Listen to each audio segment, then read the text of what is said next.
Trinamool councillor Sushant ঘোষকে খুনের চক্রান্তের নেপথ্যে কে? মাস্টারমাইন্ড কি গলসি থেকে ধৃত আফরোজ খান ওরফে গুলজার নাকি অন্য কেউ? তৃণমূল কাউন্সিলর সুশান্ত ঘোষকে খুনের চেষ্টার চক্রান্তের নেপথ্যে কে? মাস্টারমাইন্ড কি গলসি থেকে ধৃত আফরোজ খান ওরফে গুলজার নাকি অন্য কেউ?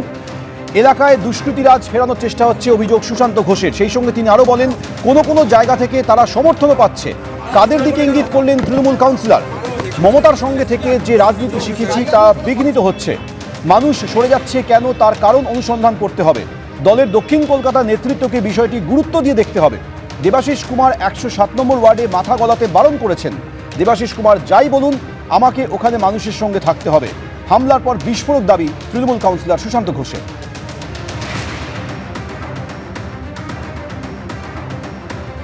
কোথাও গিয়ে কি মনে হচ্ছে যে আপনারা যে রাজনীতি করে 107 নম্বর ওয়ার্ডে ক্রিমিনাল মুক্ত করবার একটা চেষ্টা করেছিলেন, সেই রাজনীতিটা পিছিয়ে পড়ছে, আবার ক্রিমিনাল রাজটা এগিয়ে আসছে? দেখুন, আসার তো চেষ্টা হচ্ছে এবং অত্যন্ত দুর্ভাগ্যের কথা যে তারা কোনো কোনো জায়গা থেকে সাপোর্ট পেয়েও যাচ্ছে এবং আমার মনে হয় যে একটু প্রশাসনকে আরও একটু সজাগ হওয়ার দরকার আছে। আমি ঠিক এই প্রশাসনের জায়গা থেকেই আসবো যে আপনি একজন জনপ্রতিনিধি, পাশের ওয়ার্ডের 108 নম্বরের 107 নম্বর ওয়ার্ডে আপনি থাকেন। আপনি জনপ্রতিনিধি হিসেবে নিজের বাড়ির সামনে আক্রান্ত হচ্ছেন এবং সেই জায়গায় সাধারণ মানুষের নিরাপত্তা মানে কোথাও গিয়ে মানে আপনার বাড়ির সামনে রেকি করা হলো, বাইরে থেকে বিহার থেকে লোক নিয়ে আসা হলো আপনাকে মারার জন্যে, কোথাও গিয়ে প্রশাসনিক গাফিলতি থেকে যাচ্ছে? না দেখুন, এটা আমি প্রশাসনিক গাফিলতি বলবো না, কারণ কে কাকে মারার জন্য কে কোথায় কী পরিকল্পনা করছে সেটা তো প্রশাসনের পক্ষে আগে থেকে জানা সম্ভব না। কয়েক লক্ষ লোক কলকাতা শহরে প্রত্যেক দিন আসে, কলকাতা শহর থেকে প্রত্যেক দিন বেরোয়, যার ফলে কে কোথায় সঙ্গে করে আর্মস নিয়ে আসছে, কী পরিকল্পনা করছে, এটা প্রশাসনের পক্ষে আগাম জানা সম্ভব না। তবে প্রশাসন যখন থেকে জেনেছে তখন থেকে চেষ্টা করছে প্রকৃত অপরাধীকে ধরবার জন্য। আরেকটু প্রোঅ্যাক্টিভ হতে হবে, যাতে ক্রিমিনালরা যারা মাথা তোলবার চেষ্টা করছে তারা না উঠতে পারে। যে মমতা বন্দ্যোপাধ্যায়ের সঙ্গে থেকে আমরা যে রাজনীতি শিখেছি, সেই রাজনীতিটা আমার মনে হচ্ছে কোথাও যেন ওই জায়গাটা একটু বিঘ্নিত হচ্ছে। কারণ মানুষ আমাদের থেকে সরে যাচ্ছে, কেন সরে যাচ্ছে সেটা আমাদের কারণ অনুসন্ধান করতে হবে। আর দ্বিতীয় কথা, মমতাদির যে লক্ষ্য, যে উদ্দেশ্য, যে যতক্ষণ জনগণ আছে ততক্ষণ আমাদের দল আছে, ততক্ষণ আমরা আছি, সেটা বোধহয় কোথাও একটা ডিফার করছে ওই সমস্ত অঞ্চলে। আমার মনে হয় এটা দলের আরেকটু গুরুত্ব দিয়ে দেখা উচিত। আর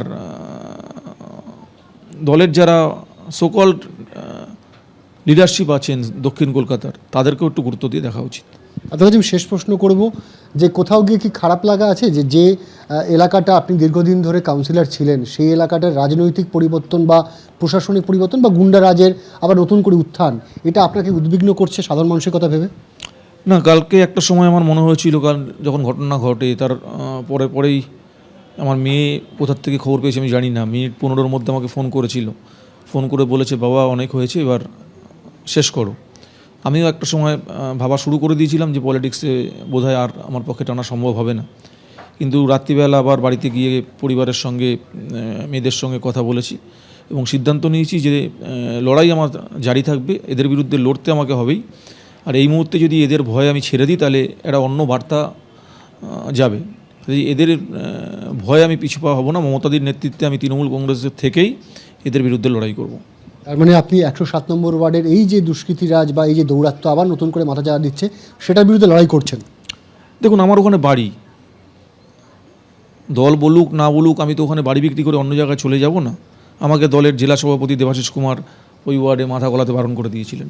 আমি সেখানে মাথা গলাই না রাজনৈতিক দিক থেকে, কিন্তু ওখানে একাধিক সংগঠনের সঙ্গে আমি যুক্ত।